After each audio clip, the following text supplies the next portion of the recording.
मैं समझती हूँ कि इसमें कोई अतिशयोक्ति नहीं है कि 4 जून को जो रिजल्ट आएंगे वह प्रचंड बहुमत भारतीय जनता पार्टी की सरकार बनने जा रही है और आदरणीय प्रधानमंत्री तिबारा प्रधानमंत्री बनेंगे।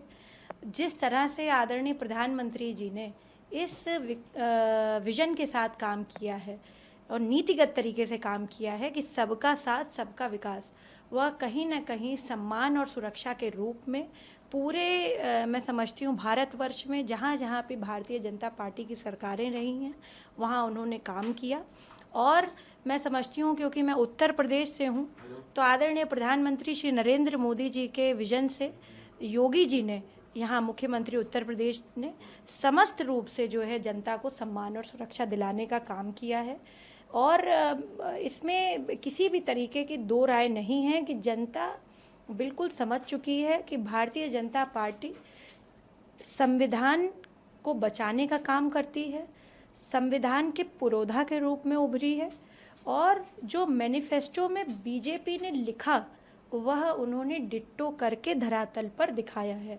तो यह किसी भी तरीके का, मैं समझती हूँ कि जो विपक्ष के इल्ज़ाम लगे हमारे ऊपर वह सब बिल्कुल नाजायज़ इल्ज़ाम लगाए गए और मैं समझती हूँ किसी भी तरीके का लिंग भेद, जाति भेद, धर्म भेद भारतीय जनता पार्टी ने न कभी किया है न आगे करेगी। हमारा जो नारा है और प्रधानमंत्री जी का जो विजन है सबका साथ सबका विकास, वह नरेंद्र मोदी जी आगे भी पूरा करेंगे। और आप देखिए कि 100 दिन आने वाले, उसमें 7 बैठकें प्रधानमंत्री जी ने पहले ही फिक्स कर दी हैं कि किन चीज़ों पर होगी। वह क्लाइमेटिक चेंजेस पर होंगी, पर्यावरण के ऊपर होंगी, क्योंकि हम और आप जब जिंदा रहेंगे, पर्यावरण का जब हमारे ऊपर कुप्रभाव नहीं पड़ेगा तभी होगा। तो उनके पास 2047 तक कैसा हमारा स्वर्णिम भारत हो उसका रोड मैप है।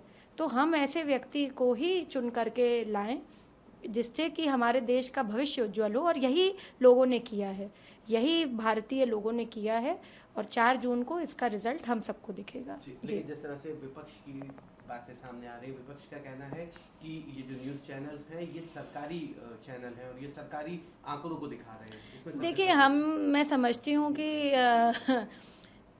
विपक्ष को यह पप्पू मेकिंग बंद कर देनी चाहिए और विपक्ष को यह जानना चाहिए that India is a democratic country. हम एक लोकतांत्रिक देश हैं और मीडिया के बारे में इस प्रकार की बात कहना भी मुझे लगता है गुनाह है। यह जो है फंडामेंटली गलत है, क्योंकि चौथा सबसे बड़ा स्तंभ लोकतंत्र का मीडिया माना गया है। We are not a communist country. हम न चीन के साथ ही रहे हैं, न हम चीन जैसे बनने की कोशिश कर रहे हैं। और आदरणीय प्रधानमंत्री जी तिवारा जब प्रधानमंत्री बन रहे हैं तो अग्रिम रूप से सभी भारतवासियों को मैं यह बोलना चाहती हूँ कि आगे आने वाले समय में हम चीन से भी आगे निकल जाएंगे। जिस तरह से जो है हमारी ग्रोथ हो रही है, जिस तरह से हमारा इकोनॉमिक डेवलपमेंट हो रहा है, उस तरह से मुझे लगता है हम लोग जो है आगे निकलेंगे। और इस तरीके की बात करना मुझे लगता है कि यह बड़ी नकारात्मक बात फैलाने के माध्यम से है कि इस तरीका का जो है विपक्ष के पास कोई ना एजेंडा है, ना कोई विजन है, ना कोई सोच है, उनकी ना नीति है, ना कोई उनकी जो है कोई उनके पास एक मैनिफेस्टो है कि हम लोग क्या करेंगे। वो बड़े लॉफ्टी आइडियाज़ में जी रहे हैं, बड़े ख्याली पुलाव में जी रहे हैं। तो वह 4 जून के बाद बनाएं और सब, मुझे लगता है कि जो जो बड़े बड़े लोग हैं वो बाहर भाग जाएं जो है अपना छुट्टी मनाने के लिए, क्योंकि यहाँ पे प्रधानमंत्री जी को देशवासियों के लिए काम करना है।